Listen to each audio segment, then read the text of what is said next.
इस वक्त हमारे साथ बीजेपी के वरिष्ठ नेता नलिन कौली जुड़ गए हैं। उनसे सीधा सवाल कर लेते हैं। नलिन जी, जो जेएनयू में पूरा वाकया हुआ है, इसमें आयसा और एबीवीपी दो छात्र संगठनों का आमने सामने होने की बात सामने आ रही है। हालांकि जेएनयू प्रशासन अभी तक चुप है, लेकिन दिल्ली के मुख्यमंत्री अरविंद केजरीवाल ने यह आरोप लगाया है कि जब देश में छात्र सुरक्षित नहीं है तो देश कैसे सुरक्षित रहेगा। अरविंद केजरीवाल जी वो सज्जन हैं जिन्होंने कहा था कि गणतंत्र दिवस को भंग करेंगे, और उन्होंने अपने मुख से खुद कहा था कि मैं अराजक हूं। तो उनसे और क्या अपेक्षा कर सकते हैं हम, जिस व्यक्ति की सोच ही ऐसी है कि वो स्वयं मानते हैं कि वो अराजक है, अराजकता को बढ़ाने का बात करते हैं, वो कहां पर शांति की कभी कोई बात करेंगे। दूसरी बात है, हिंसा का समाज में स्थान नहीं है। लेकिन दुर्भाग्यपूर्ण है, जो इस वक्तव्य से और स्पष्ट हो जाता है, कुछ नेता और राजनीतिक दल व्याकुल हैं कि देश में हिंसा का एक माहौल बने, जनता को गुमराह किया जाए, सत्य के मार्ग से भटकाया जाए, और जहां हिंसा हो वहां भाजपा को ही हर रूप से उस पर वार किया जाए। क्या वामपंथी सोच से नक्सलवाद पैदा नहीं हुआ?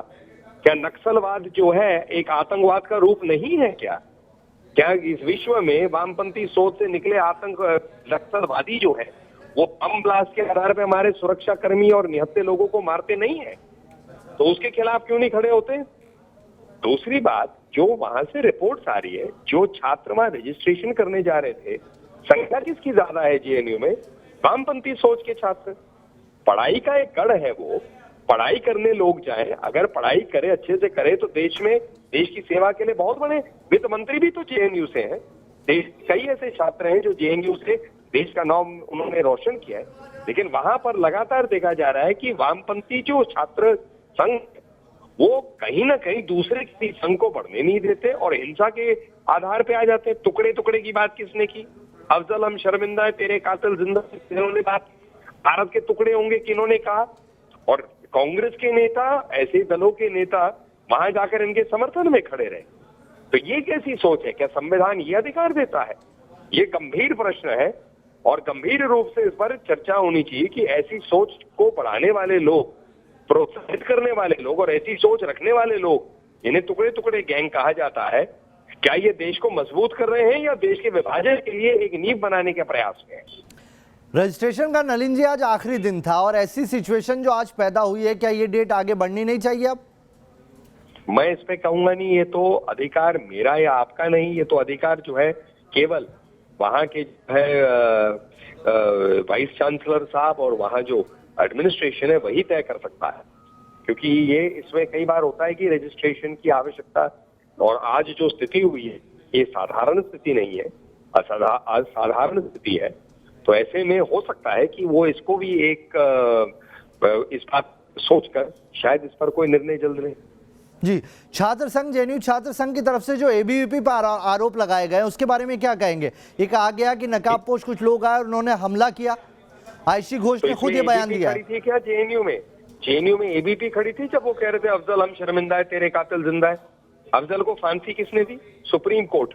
तो सुप्रीम कोर्ट कोई कातिल संस्था है? भारत तेरे टुकड़े होंगे अल्लाह इंशाअल्लाह, ये क्या एबीवीपी ने कहा था क्या? तो ये तो दुनिया ने देखा है, देश में इस पर गंभीर रूप से चर्चाएं हुई हैं। लेकिन फिर भी कुछ राजनीतिक दल हैं जो इसको नजरअंदाज करते हैं, जानबूझ के करते हैं, ताकि किसी ना किसी रूप से भाजपा पर राजनीतिक वार करिए। कोई नहीं रोकता किसी राजनीतिक दल को। संविधान में हमारे लोकतंत्र पूरी छूट है कि राजनीतिक रूप से पूरा मुकाबला करे भारतीय जनता पार्टी के नेतृत्व का मुकाबला करे, जैसे मोदी जी देश को आगे बढ़ाने के लिए कहते हैं कंपेटिटिव फेडरलिज्म। लेकिन नलिन जी, जो मारपीट हुई है, जो तस्वीरें सामने आ रही है, जो मारपीट हुई है, जो छात्र संघ अध्यक्ष है उनके भी सिर में काफी चोट आई है, टाके तक आए हैं, कई ऐसे हैं जिनके हालात गंभीर है, उन्हें अस्पताल में, सफदरजंग अस्पताल में एडमिट कराया गया। उन तस्वीरों को भी तो नकारा नहीं जा सकता। नहीं, मैं बिल्कुल नहीं, मैंने आपसे पहले भी कहा और मैं इसको वापस दोहरा रहा हूं। हर प्रकार की हिंसा जो होती है वो निंदनीय है, और जो भी हिंसा करता है उस पर कार्रवाई होनी चाहिए, इसमें कोई दो राय नहीं है। कानून एक है, सबके लिए एक ही रूप से लागू होता है। लेकिन इसमें दूसरी बात देखना भी पड़ेगा, ये जो हिंसा, क्योंकि हिंसा और हिंसक सोच रखने वाले जो संस्थाएं हैं, खासकर वामपंथी सोच के लोग, वो उनके उन्हीं के लोग जो है, अफजल हम शर्मिंदा है, तेरे कातिल जिंदा है, टुकड़े टुकड़े करेंगे भारत के इंशाअल्लाह, वही तो कहते हैं। अब उसमें आरोप प्रति आरोप में कहां तक इन लोगों ने वार किया, सेल्फ डिफेंस में क्या उन पर वार हुई या किसी और ने इन पर वार किया, ये जांच करेगी और जिसने भी गलत किया उस पर कार्रवाई निश्चित तौर से होनी चाहिए।